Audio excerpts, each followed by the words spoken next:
Welcome to my YouTube channel world literature. आज जो topic discuss करने वाले हैं वो है where is this sky by Alamgir Hashmi. Alamgir Hashmi की पोएम है जिसको आज हम डिटेल से डिस्कस करने वाले हैं। टाइटल में ही एक क्वेश्चन दिया गया है वेयर इज दिस स्काई, कि स्काई कहाँ है। मीन्स के आलमगीर हाशमी को स्काई नज़र नहीं आ रहा है, इसीलिए इन्होंने इस पोएम को जो है वो लिखा है। एंड स्काई गया कहाँ, क्या एक्चुअली में रीजंस से कि जो आलमगीर हाशमी है उनका विजन ब्लर हो गया, ऐसा क्या सोसाइटी में हो रहा था जिसको जो है वो उन्होंने डिपिक्ट किया है अपने इस पोएम में। इन सभी क्वेश्चंस को हम लोग डिटेल से डिस्कस करेंगे। फर्स्ट ऑफ ऑल अपने राइटर को डिस्कस करते हैं, देन पोएम को डिस्कस करेंगे। आलमगीर हाशमी जो कि औरंगज़ेब आलमगीर हाशमी के नेम से भी जाने जाते हैं, इनकी बर्थ हुई थी 15 नवंबर 1951 में। इंग्लिश लैंग्वेज पोइट हैं एंड राइटर हैं और इनका जो ओरिजिन है वो पाकिस्तान है। Poem where is this sky जो है आलमगीर हाशमी ने लिखी थी एंड इसको जो है वो इनकी पोइट्री की कलेक्शन थी इनलैंड एंड अदर पोइम्स 1988 में जो है वो पब्लिश करवाया गया था। वेयर इज दिस स्काई या फिर अगर हम लोग इस कलेक्शन की बात करें तो इसमें जो है वो नेचर को डिस्कस किया गया है कि ह्यूमन जो है उनके experiences, human technology, industrialization, urbanization, हर चीज़ जो है वो किस तरह से नेचर को डिस्ट्रॉय कर रही है। स्काई किसका पार्ट है? नेचर का ही पार्ट है। इन लाइंस में जो है वो हमें टोटली नेचर का थीम मिलने वाला है कि नेचर को ह्यूमन एक्टिविटीज़ के थ्रू जो है वो किस तरह से डिस्ट्रॉय किया जा रहा है। एंड इसीलिए आलमगीर हाशमी को जो है वो स्काई नज़र नहीं आता, क्योंकि वो जो नेचर है, नेचुरल ब्यूटी है, उसको जो है वो इंडस्ट्रियलाइजेशन ने डिस्ट्रॉय कर दिया है। वो विजन जो है वो नेचर को देखने वाला वो ब्लर हो चुका है। हर तरफ स्मोक है, पोल्यूशन है, कहीं भी जो है ना वो प्योरिटी रही नहीं है।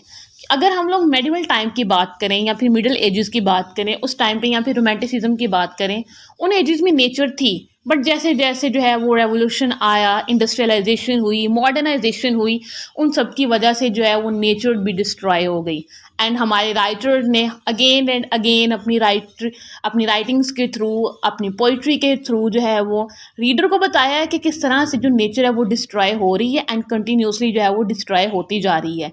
एट द एंड ऐसा होगा कि हमें हमारे सराउंडिंग में कोई नेचर का एलिमेंट भी नहीं बचेगा एंड हमारा जो विजन है वो टोटली ब्लर हो जाएगा। एंड सेकेंड जो थीम हमें इसमें मिलने वाला है वो एक पॉलिटिकल पॉइंट ऑफ व्यू से भी अगर हम लोग देखें तो जो हमारे पॉलिटिशियंस होते हैं या फिर जो हमारी करंट गवर्नमेंट होती है वो किस तरह से इंडस्ट्रियलाइजेशन पर जो है वो फोकस करती है, नेचर पर कोई फोकस ही नहीं किया जाता है।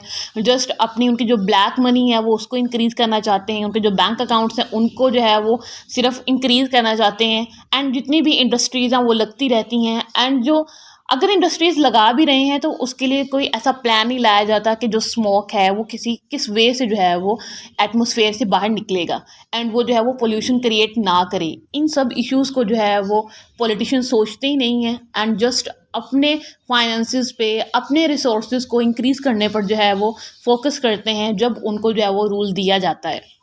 हमने इसका नेचर का पर्सपेक्टिव डिस्कस कर लिया एंड जो पॉलिटिकल पर्सपेक्टिव था वो भी डिस्कस कर लिया। अब लाइन बाय लाइन इसकी एक्सप्लेनेशन डिस्कस कर लेते हैं।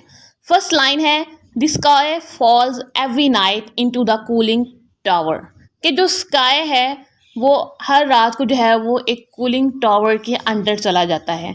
मीन्स कि अब देखो एक इंडस्ट्री है वो सारा दिन अपना काम करती है, अब रात को जो है वो उसका जो है ना वो कूलिंग टाइम स्टार्ट हो जाता है। अब कूलिंग टाइम जब होगा तो उसमें से जो है वो डिफरेंट टाइप का जो पोल्यूशन है वो निकलेगा, एटमॉस्फेयर में जाएगा, स्काई में जाएगा, एंड ये जो सारा इंडस्ट्रियल इंफ्रास्ट्रक्चर है इसमें जो है वो स्काई कहीं ना कहीं जो है वो लॉस्ट हो जाता है। वो जो स्टार्स हैं, वो जो गैलेक्सीज हैं, वो जो ब्यूटी है, ब्लू स्काई होता है। रात को अगर आप किसी टाइम पे देखें, अगर विलेज के स्काईज देखें मोस्ट इम्पॉर्टेंटली, तो उनके स्काई जो है वो फुल ऑफ स्टार्स होते हैं। ये जो ब्यूटी है अगर आप किसी अर्बन एरिया में जाएं तो वहाँ पे आपको नहीं मिलती है। अर्बन एरिया में कहीं कहीं जो है वो दूर दूर डिस्टेंस पे जो है वो कोई एक आधा जो है वो स्टार होता है, अदरवाइज जो है वो आपको पूरा विजन जो है वो ब्लर नज़र आता है बिकॉज ऑफ पोल्यूशन।